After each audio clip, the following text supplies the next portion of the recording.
Halo teman-teman, berjumpa lagi dengan saya Brother Pil. Kali ini kita akan menanggapi statement dari Donditan dengan peristiwa yang lagi heboh sekarang ini, yang mana Gus Miftah menghina penjual es teh keliling. Dan menariknya, peristiwa tersebut justru membuat si bapak penjual es teh tersebut mendapatkan simpati dari banyak orang. Termasuk ada seorang yang ingin memberangkatkan dia umroh ke Mekah. Sebelum kita menanggapi Donditan, berikut video bapak penjual es yang dihina oleh Gus Miftah dan apa saja yang didapat bapak tersebut.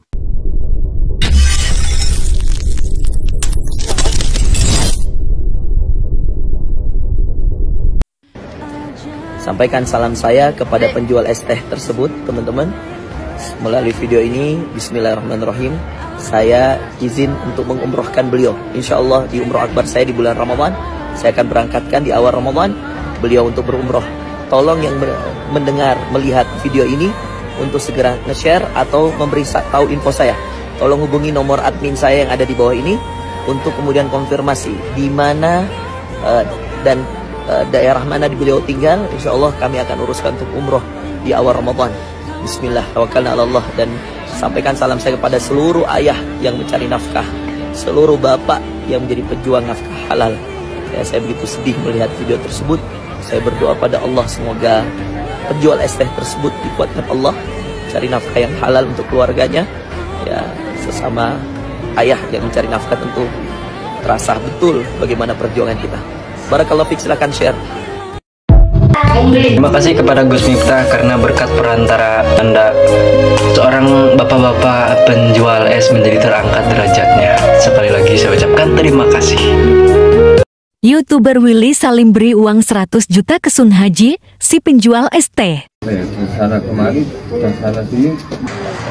Di Bapak jangan nangis dong Pak, saya.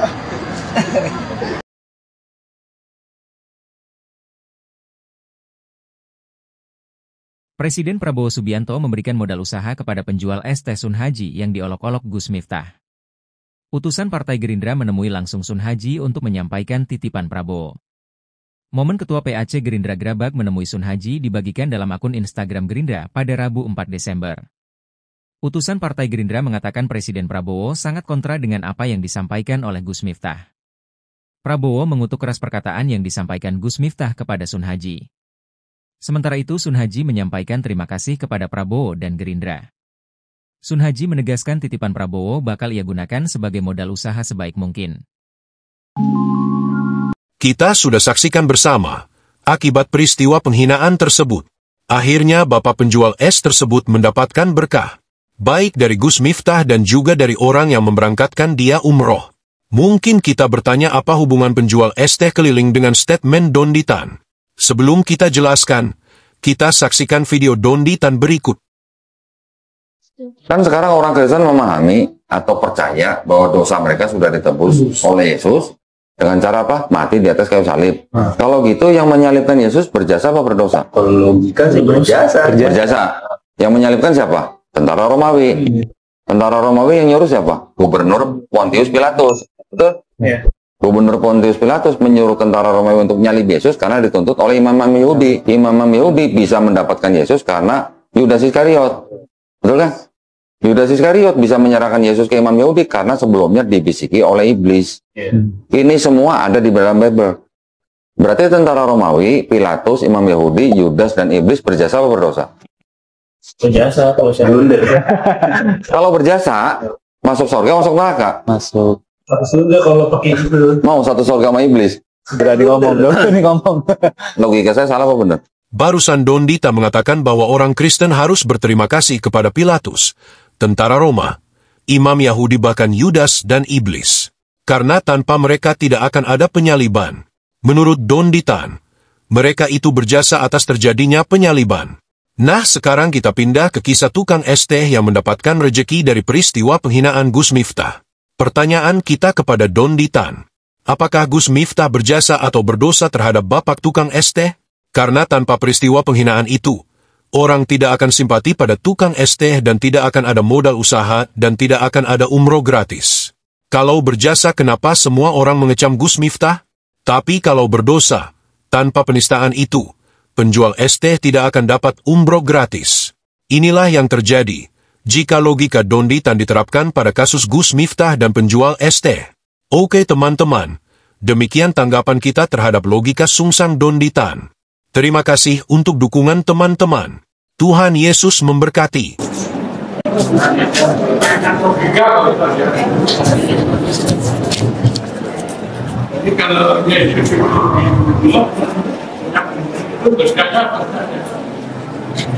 Kalau Anda itu tidak mampu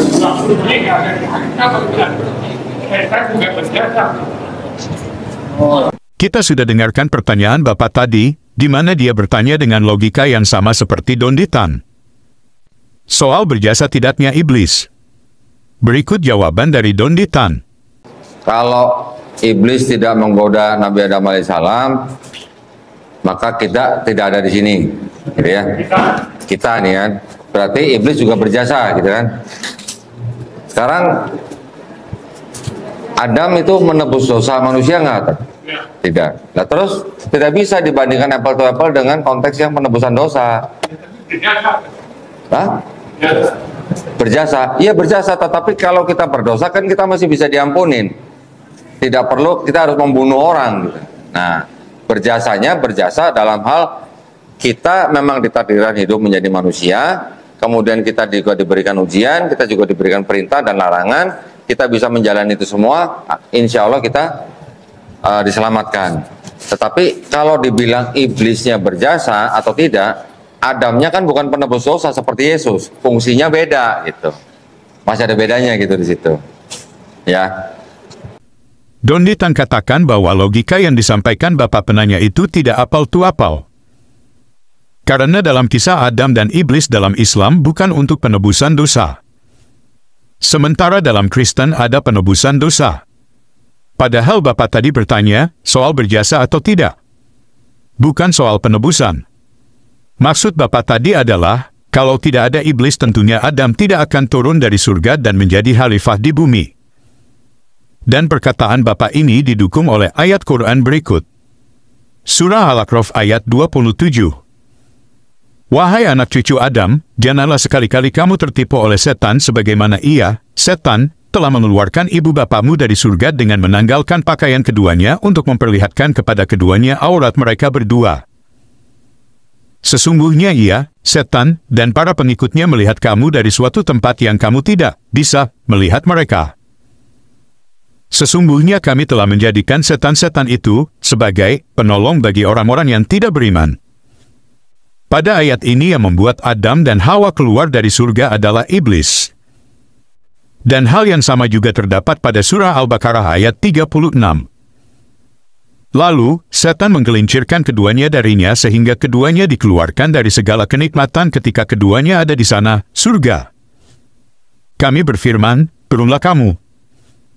Sebagian kamu menjadi musuh bagi yang lain serta bagi kamu ada tempat tinggal dan kesenangan di bumi sampai waktu yang ditentukan.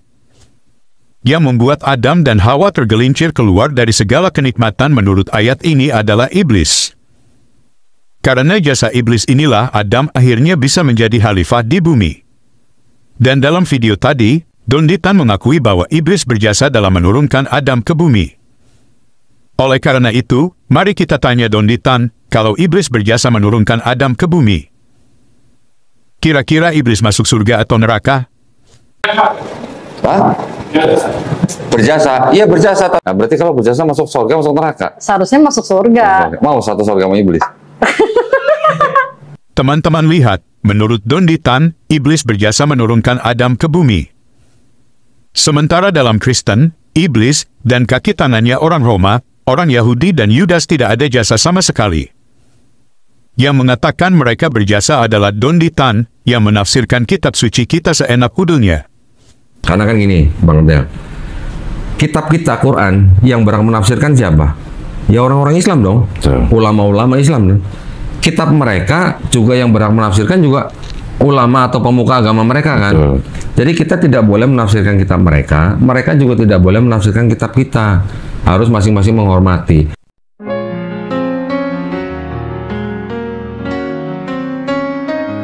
Janganlah hendaknya kamu khawatir tentang apapun juga, Nyatakanlah dalam segala hal keinginanmu kepada Tuhan dalam doa dan permohonan dengan ucapan syukur.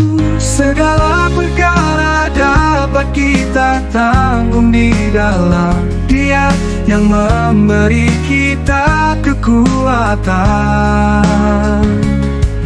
Bersukacitalah senantiasa dalam Tuhan. Sekali lagi ku katakan bersukacitalah.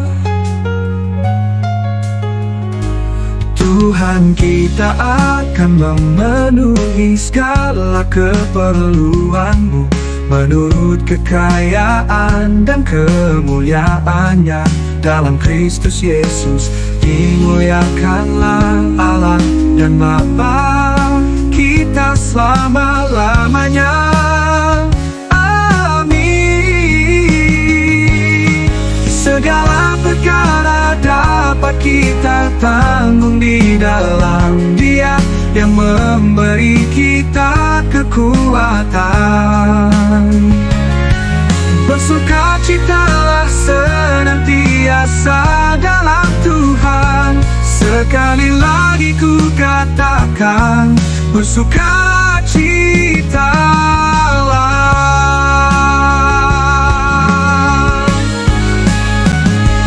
Tuhan kita akan memenuhi segala keperluanmu menurut kekayaan dan kemuliaannya dalam Kristus Yesus. Dimuliakanlah Allah dan Bapa kita selama-lamanya. Amin. Segala perkara dapat kita tanggung di dalam Dia yang memberi kekuatan. Bersukacitalah senantiasa dalam Tuhan. Sekali lagi ku katakan bersuka